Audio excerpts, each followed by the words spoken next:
I'm glad I finally got to have this appointment. And Yeah, me too. I'm looking forward to it and discussing all your health issues and, piecing together all the root causes.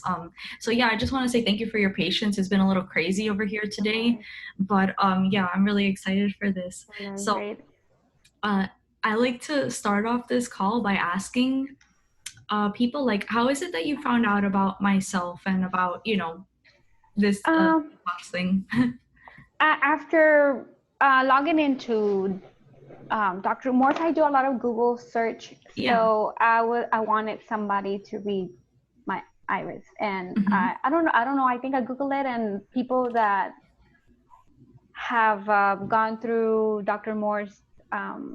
It was I don't remember. I just typed it and I know that's the one. I think I saved it. So I went over all of them and I really like your everything. So and I Oh, like the thank you. reviews and I'm like, yeah, I contacted other ones, but no, I really like that you're very thorough. And that's what I want and that's what I need. I'm very like detailed about stuff. So Detail I want, oriented. I am too. yes, Yeah, okay. So this will be perfect. Yeah, I saw that you also got like the in-depth iris report, the written report. So yeah, I worked on that as well as labeling your eyes. So we're going to go through all of that together. As well as, we're going to discuss what your diet looks like, what certain implementations that you need to make, like certain changes to your diet in order to enhance your detoxification experience, but in a comfortable way. I know you said that you also have like hypoglycemia. You felt like your adrenals were very fatigued and worn out after all that. So detox requires a certain balance. You have to walk with balance. You can't push it too hard all the time, but you also can't move at a snail's pace all the yes, time. So it's very intuitive. You learn through detox how to connect with your body, and you get to know yourself more and how much you can do and how much you can handle. So, like I'm here to kind of like foresee what the future entails for you during your detox journey, and I'll give you like little heads up, like this might occur, so be ready for that. These certain detox symptoms might occur and how to handle them and what to do when those things happen, right? But yeah, like if you can tell me a little bit, I have your health questionnaire and everything that's like a major health concern to you that you're looking to heal. But if you can tell me what are the most important to you that you're looking to heal, like why do you want to embark on this journey? right now, and because of COVID, because of Hashimoto's, my antibodies are like they're not normal, and Mhm. Hashimoto's has to do a lot with that, the autoimmune. And I'm not ready for that if it happens. It seems that it's getting closer to home, and I want to be ready because I'm one of those people that that if you have a condition, so I'm like I don't Mhm. want Yeah, I don't want to go through that. But if I do, I don't want I wanted to be ready. okay, So exactly. Yeah. just in case you don't know. So, but that's Exactly. my main concern. I haven't, and that, and I know I lost a lot of weight. I feel comfortable with the weight. Well, 102 Hmm. was comfortable. That was the bottom that I can. But, Um, yeah, that you don't yeah, want to go lower than that. no, no. Okay. But I want my energy. I used to be a runner. I used to lift weights, but not, Hmm. to the extent of being bulky, but toned. And I can't do that anymore. I Oh, can't do that okay. anymore. And Because of the low energy. yes, plus I work in construction. That's a So hard job in and of itself. yes, and I mean I have to kind of be there with the guys, sometimes. That's why I work with my husband, but we try to I mean he's very easy on me because of I mean I had to stop trying to prove that I could do it. I had to know my limits, Hmm. and plus with this I can't, and I want to have that energy back. I want to be able to go run, um, lift weights, what I used to. But I know Exactly. my adrenals are like, I just don't want to push them. And Yeah. that's where I'm like, I cannot do this. Like you said, I learned how to listen to my body. I'm still Hmm. learning, and I'm like, I cannot do this. I can't Hmm. push it because I know I'm going to do more harm than good.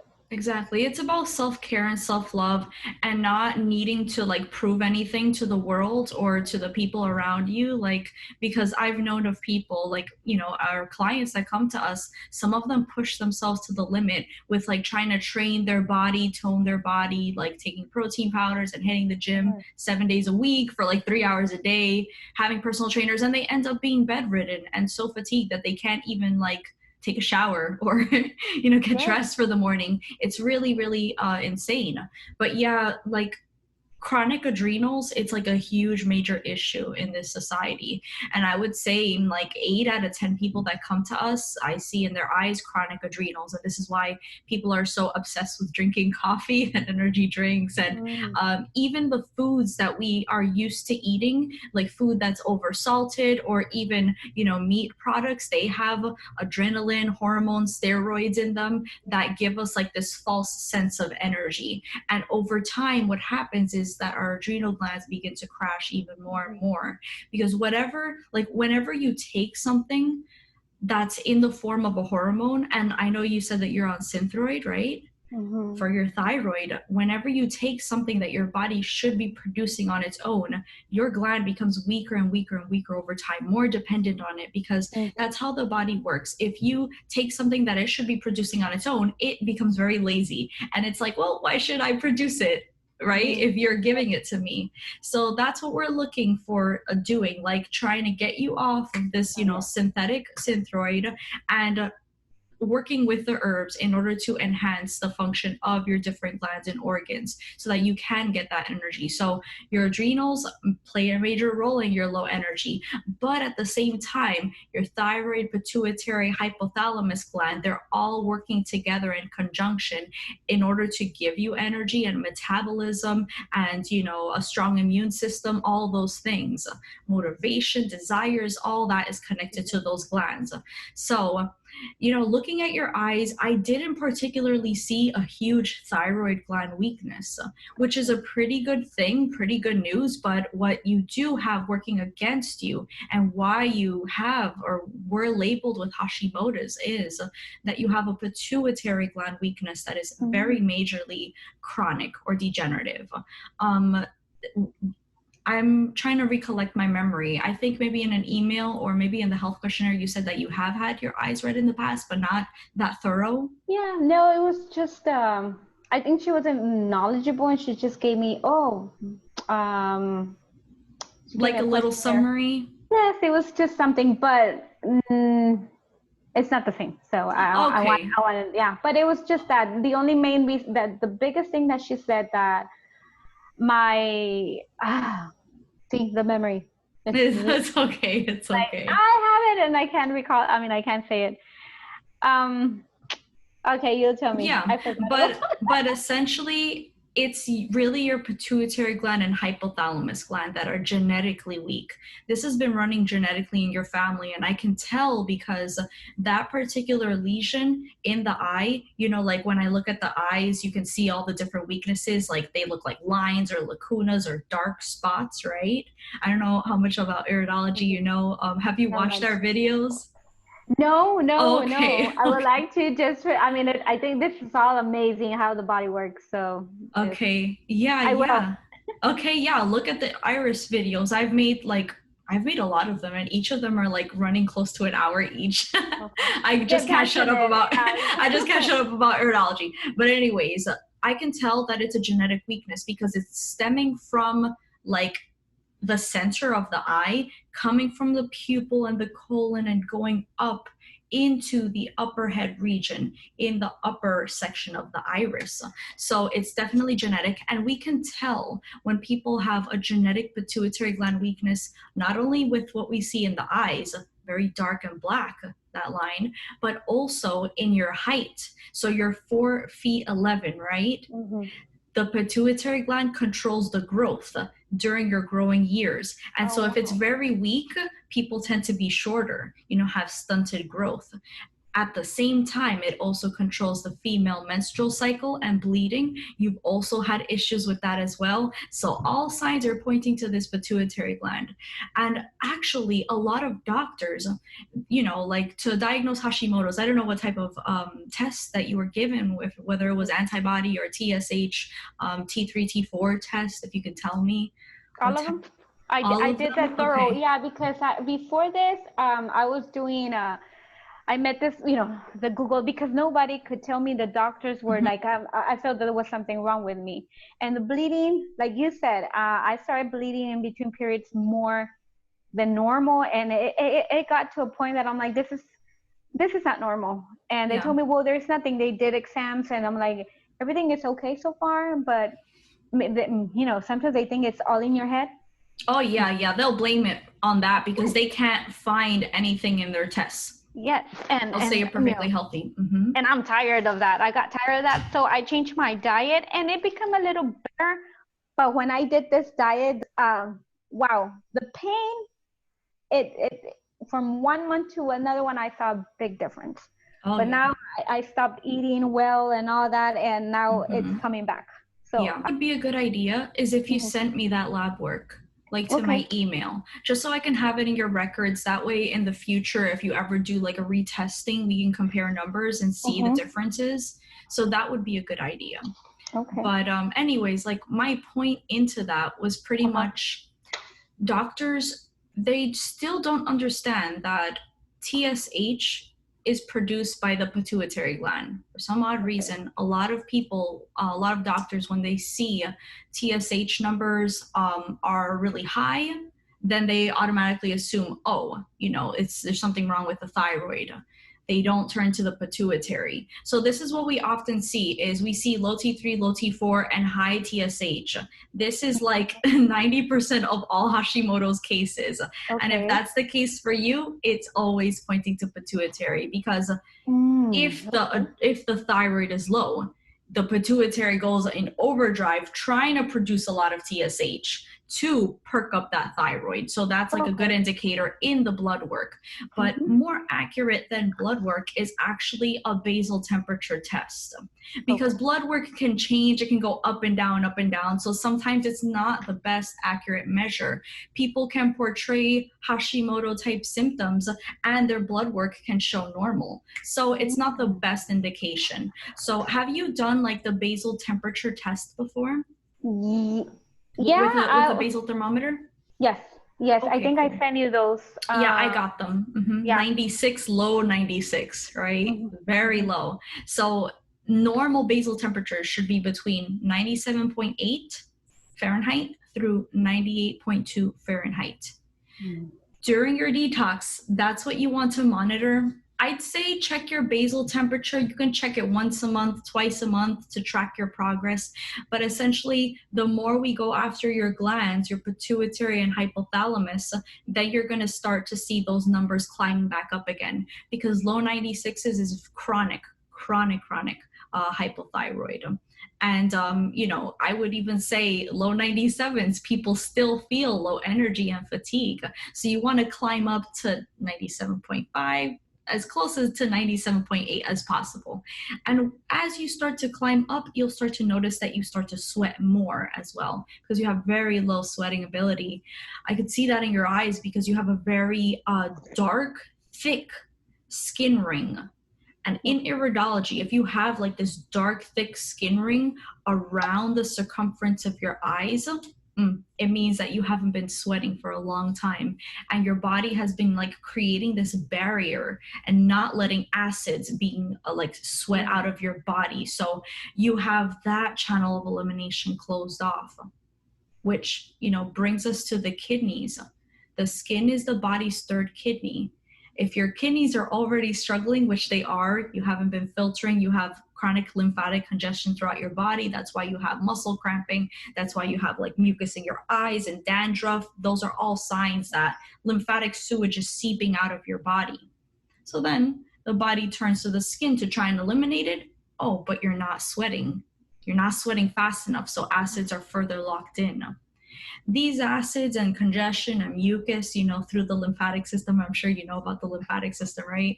But the lymphatic system is the body's main sewer system. And with acids, the body goes into a constant struggle of trying to keep everything as alkaline as possible, because if it falls to the acidic side, that's when tissue destruction occurs.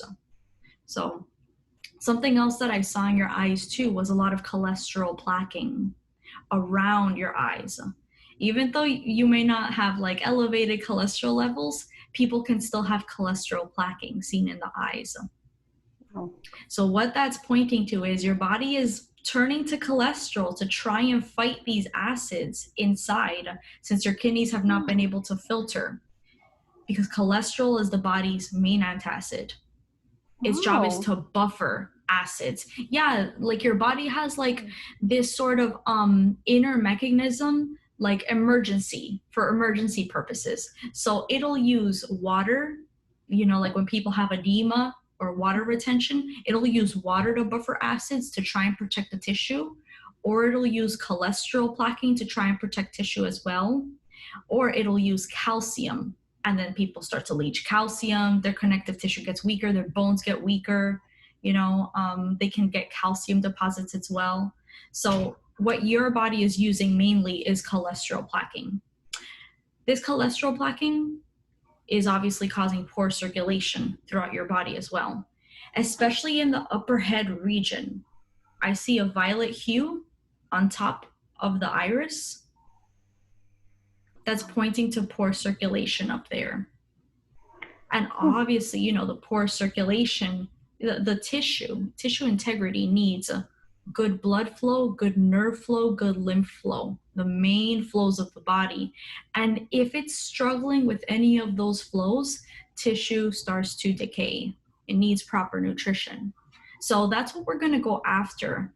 All these signs in your eyes are pointing to what specific formulas would be best for you in order to combat all these symptoms that you're feeling. So brain and nerve would be very essential for you to stay on a long time.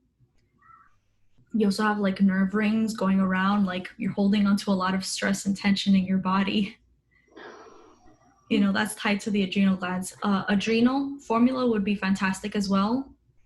Upper circulation to help with the circulation and blood flow up into the brain. And of course, the pituitary gland, a pituitary formula. Okay. Now, we haven't gone into the hypothalamus yet, but the hypothalamus's role is controlling the pituitary gland. Okay. So it's like a chain of command in your body. The hypothalamus controls the pituitary gland. Then the pituitary gland is the master gland that produces, TSH, parathormone. It produces FSH, follicle stimulating hormone for the ovaries. It produces a lot of hormones to turn on the other glands, right? So since your pituitary is down, then your thyroid is being affected, your adrenals are being affected, ovaries, pancreas, all the glands. And even though you may not have anything wrong with those glands, just because of that pituitary, you can see all those symptoms. And that's what we're seeing. Makes sense. Yeah. So for your adrenals, you have triple whammy: hypothalamus, pituitary, adrenal weakness. For your thyroid, you have the double whammy: pituitary, hypothalamus. I hope this all makes sense. Yeah. Okay. Yeah, it's big words, but I'm trying to. I know I can do more research about it, but it's making sense. You're going to the problem that I have, which is for years the menstrual cycle, this and that. A lot of stuff. Yeah. We'll go into that. Pretty much, the body only has a certain amount of glands and organs, right? And they all have their own job, their own function. And if one gland is down, you can see a lot of different symptoms. So let's say, I'm going to pull up your health questionnaire to give you an example. So, okay, for your adrenal glands, for instance, since they're very down, you're having trouble with hypoglycemia, right? Mm-hmm. Now, people that have hypoglycemia, they tend to not metabolize their sugars very well. So they feel like they need to eat maybe more often to feel like they have enough energy, or otherwise they'll feel like they're going to faint or pass out or dizzy and stuff like that. So the adrenals, I would say, have the most functions of all of the glands in the body. They obviously control energy levels. They affect blood pressure. They control sugar metabolism, which, you know, if you have diabetes running in your family, you have big time adrenal weakness. It's all about sugar metabolism. Wow. They also produce the main anti-inflammatory steroids in your body. So if you have adrenal weakness, you can feel a lot of cramping in your muscles, pain in certain places, you know, and cholesterol plaquing. Because if you don't have the steroids to put that fire out, your body's going to turn to cholesterol. So very, very infamous for that. And how bad is that, the cholesterol plaquing? I mean, what does it like?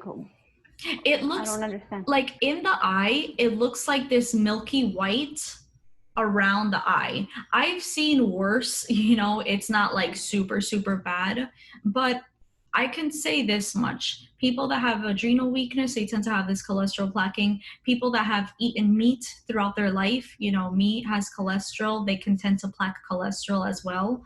And it's not so much a liver issue as much as it is acidosis and adrenal issue, not the liver. You know, the doctors, they like to give medications to turn off the liver's a function to produce cholesterol, but then people go into liver failure. So that is very harmful. So you just have to work with the body in that way.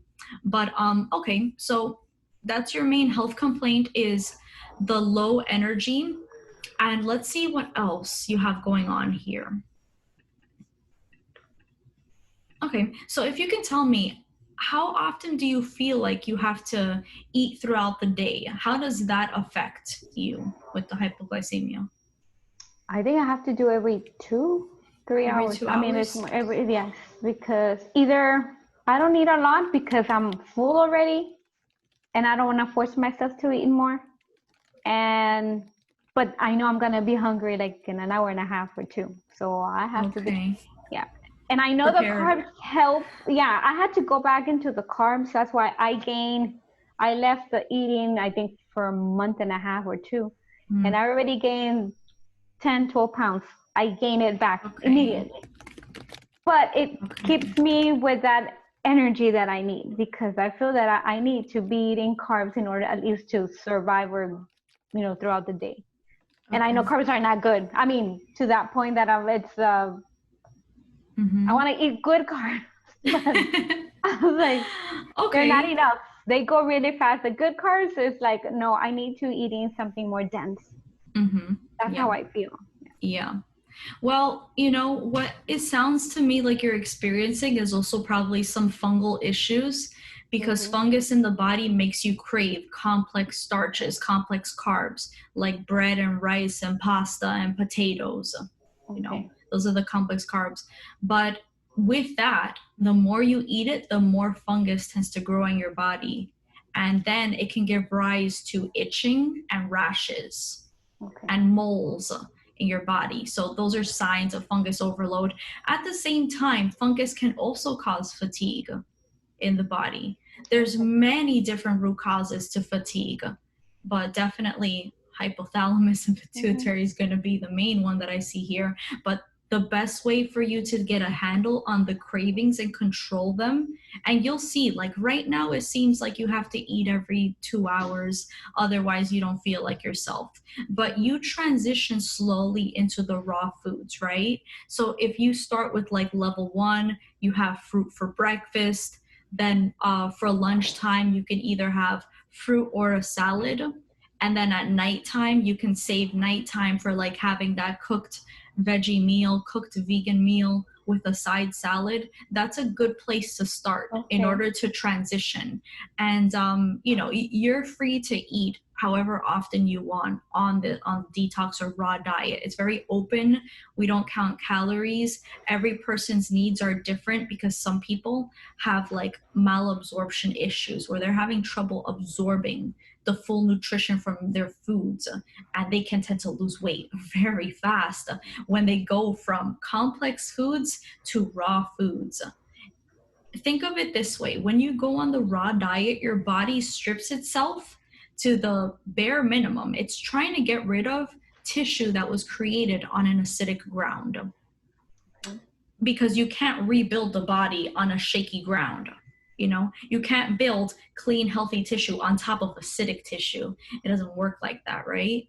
But at the same time, with a detox diet, it shows you your body's weaknesses, like in plain sight. There's nothing left to cover or mask those symptoms.